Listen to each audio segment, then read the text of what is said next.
Tercera parte. Nombres de tierras. El nombre. De todas las habitaciones cuya imagen solía yo evocar en mis noches de insomnio,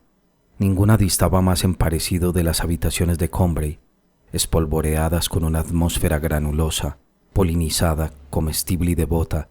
que aquella del gran hotel de la playa de Baalbek, que contenía entre sus paredes pintadas al esmalte, brillantes como el interior de una piscina donde azuleara el agua, un aire puro, azulado y salino. El mueblista bávaro encargado de amueblar el hotel había variado la decoración de las habitaciones y por tres de los lados de aquel cuarto puso, a lo largo de la pared,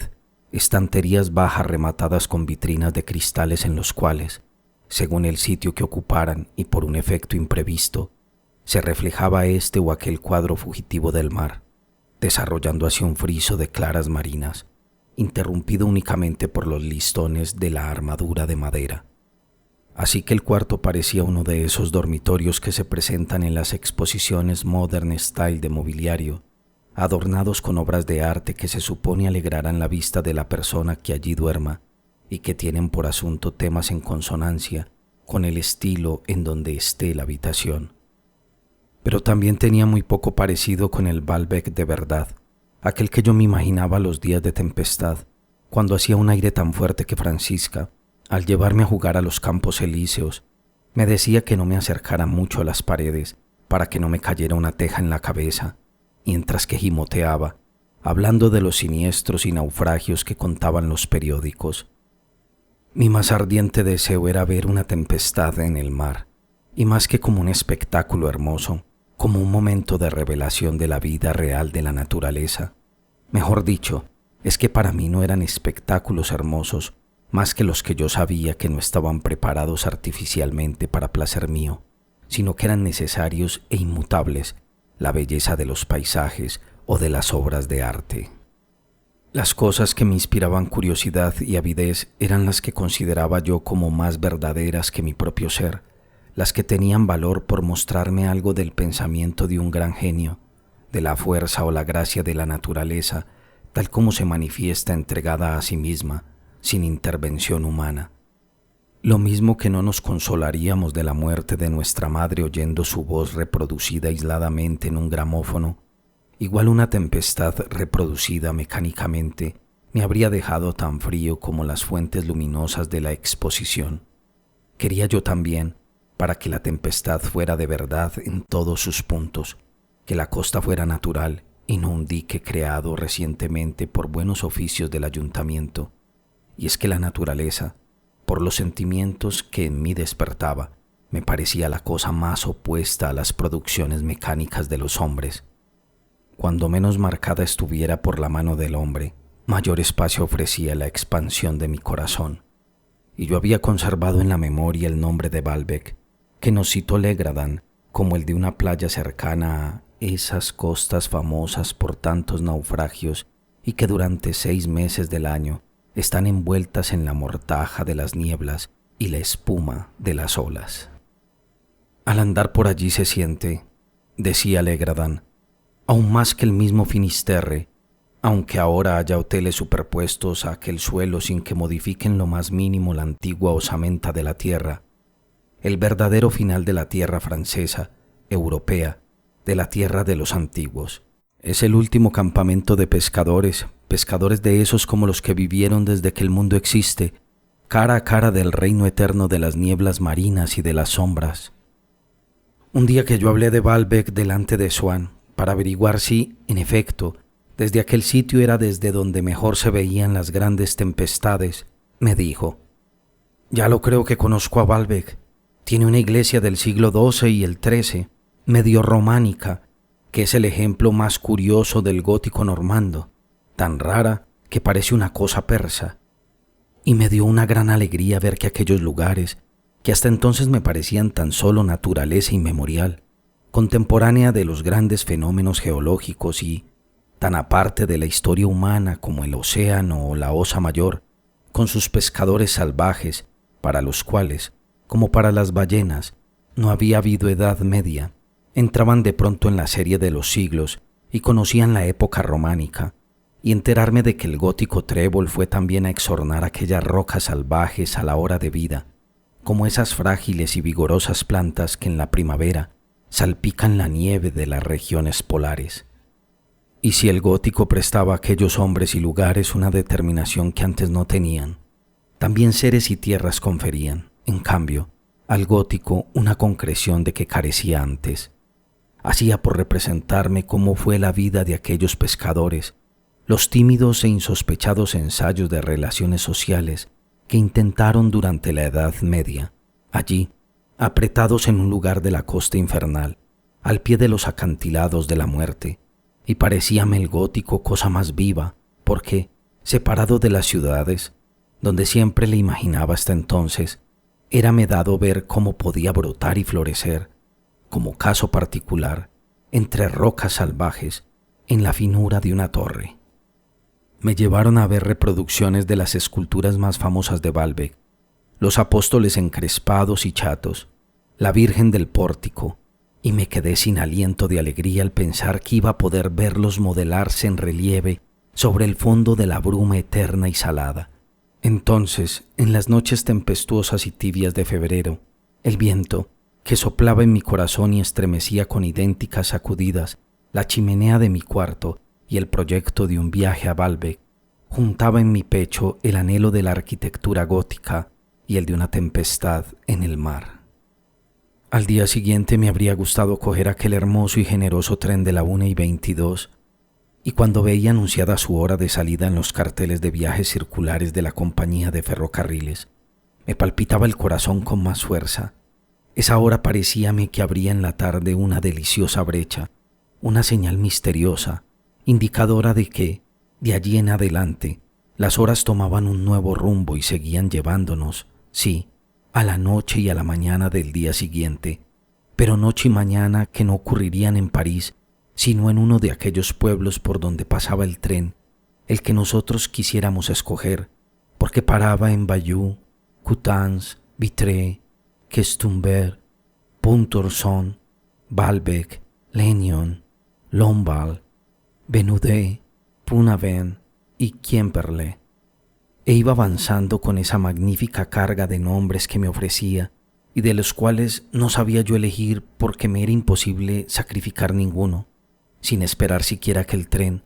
dándome prisa a vestirme, habría podido coger el de la noche si mis padres me hubieran dejado para llegar a Baalbek a la hora de iniciarse el alba sobre aquel furioso mar contra cuyas espumeantes salpicaduras habría buscado refugio en la iglesia de estilo persa. Pero, al acercarse las vacaciones de primavera, mis padres me prometieron llevarme a pasarlas en Italia, y en lugar de aquellas ilusiones de tempestad que me henchían el ánimo, sin más deseos que ver las olas precipitarse por todas partes, encaramado cada vez más arriba, en la parte más salvaje de la costa, junto a iglesias escarpadas y rugosas como acantilados, con torres donde chillarían aves de mar, me invadió, borrando las otras, despojándolas de todo su atractivo, excluyéndolas, porque eran opuestas y solo servirían para quitar fuerza a esta nueva ilusión contraria, la de una primavera delicadísima, no como la de Combray, que aún picaba ásperamente con las agujillas de la escarcha, sino esa que estaba ya cubriendo de lirios y de anémonas los campos de Fiesole y deslumbraba a Florencia con fondos de oro como los del Angélico. Desde entonces solo aprecié rayos de luz, perfumes y colores, porque la alternativa de las imágenes produjo en mí un cambio de frente del deseo y un cambio total de tono, casi tan brusco como los que suele haber en música, en mi sensibilidad. Y luego ya me ocurría que bastaba con una simple variación atmosférica para provocar en mí esa modalidad, sin necesidad de que tornara de nuevo determinada estación del año, porque muchas veces en tal tiempo del año se encuentra un día extraviado que pertenece a otra estación distinta y que tiene la propiedad de hacernos vivir en esa época, evocando sus placeres, haciéndonoslos desear, y que viene a interrumpir las ilusiones que nos estábamos forjando, colocando fuera de su sitio, más acá o más allá, esa hoja arrancada de otro capítulo en el calendario interpolado de la felicidad. Pero muy pronto lo mismo que esos fenómenos naturales de los que nuestra comodidad o nuestra salud saca beneficios accidentales y parvos, hasta el día que la ciencia se apodera de ellos, los produce a voluntad y pone en nuestras manos la posibilidad de su aparición, sustrayéndola de la tutela y capricho del azar. Así la producción de esos sueños del Atlántico y de Italia escapó al exclusivo dominio de los cambios de estaciones y de tiempo. Y para hacerlos revivir, bastábame con pronunciar esos nombres: Baalbek, Venecia, Florencia, en cuyo interior acabé por acumular todos los deseos que me inspiraron los lugares que designaban. Aunque fuera en primavera, el encontrarme en un libro con el nombre de Baalbek bastaba para darme apetencia del gótico normando y de las tempestades. Y aunque hiciera un día de tormenta, el nombre de Florencia o de Venecia me entraba en deseos de sol, de lirios, del Palacio de los Dux y de Santa María de las Flores. Pero si esos nombres absorbieron para siempre la imagen que yo tenía de esas ciudades, fue a costa de transformarlas, de someter su reaparición en mí a sus leyes propias, de modo que esa imagen ganó en belleza, pero también se alejó mucho de lo que en realidad eran esas ciudades de Normandía o de la Toscana, y así, aumentando los arbitrarios goces de mi imaginación, agravaron la decepción futura de mis viajes, exaltaron la idea que yo me formaba de ciertos lugares de la tierra, dándoles mayor precisión y, por lo tanto, mayor realidad. No me representaba yo entonces ciudades, paisajes y monumentos como cuadros, más o menos agradables, recortados aquí o allá, y todos de la misma materia, sino que cada cual se me aparecía como un desconocido, esencialmente diferente de los demás, anhelado por mi alma, que sacaría gran provecho de conocerlo bien. Y qué individualidad aún más marcada tomaron al ser designados con nombres que eran para ellos solos, con nombres como los de las personas. Lo que las palabras nos dan de una cosa es una imagen clara y usual como esas que hay colgadas en las escuelas para que sirvan de ejemplo a los niños de lo que es un banco, un pájaro, un hormiguero, y que se conciben como semejantes a todas las cosas de su clase. Pero lo que nos presentan los nombres de las personas y de las ciudades que nos habituamos a considerar individuales y únicas como personas, es una imagen confusa que extrae de ellas, de su sonoridad brillante o sombría, el color que uniformemente las distingue, como uno de esos carteles enteramente azules o rojos en los que, ya sea por capricho del decorador o por limitaciones del procedimiento, son azules y rojos no solo el mar y el cielo, sino las barcas, la iglesia y las personas. El nombre de Parma, una de las ciudades donde más deseo tenía de ir desde que había leído La Cartuja, se me aparecía compacto, liso, malva, suave, y si me hablaban de alguna casa de Parma donde yo podría ir, ya me daba gusto verme vivir en una casa compacta, lisa, malva y suave, que no tenía relación alguna con las demás casas de Italia, porque yo me la imaginaba únicamente gracias a la ayuda de esa sílaba pesada del nombre de Parma, por donde no circula ningún aire y que yo empapé de dulzura stendhaliana y de reflejos de violetas. Si pensaba en Florencia, veíala como una ciudad de milagrosa fragancia y semejante a una corola, porque se llamaba la ciudad de las azucenas y su catedral la bautizaron con el nombre de Santa María de las Flores. Por lo que hace a Baalbek, era uno de esos nombres en los que se veía pintarse aún, como en viejo cacharro normando que conserva el color de la tierra con que le hicieron, la representación de una costumbre abolida, de un derecho feudal, de un antiguo inventario de un modo anticuado de pronunciar que formó sus heteróclitas sílabas y que yo estaba seguro de advertir hasta en el fondista que me serviría el café con leche a mi llegada y me llevaría a ver el desatado mar delante de la iglesia, fondista que me representaba yo con el aspecto porfiado, solemne y medieval de un personaje de Fabliaux. Si mi salud hubiera ido afirmándose y lograra permiso de mis padres, ya que no para ir a Baalbek, por lo menos para tomar una vez el tren de la 1:22 que tantas veces tomé en la imaginación, y trabar conocimiento con la arquitectura y los paisajes de Normandía o de Bretaña, me habría gustado pararme en los pueblos más hermosos, pero era inútil que los comparara e imposible escoger entre ellos, como entre seres individuales que no se pueden trocar uno por otro. ¿Cómo decidirse por uno de esos nombres? Bayou, tan alto, con su noble encaje rojizo y la cima iluminada por el oro viejo de su última sílaba. Vitré, cuyo acento agudo dibujaba rombos de negra madera en la vidriera antigua. El suave lombal, que en su blancura tiene matices que van del amarillo de huevo al gris perla.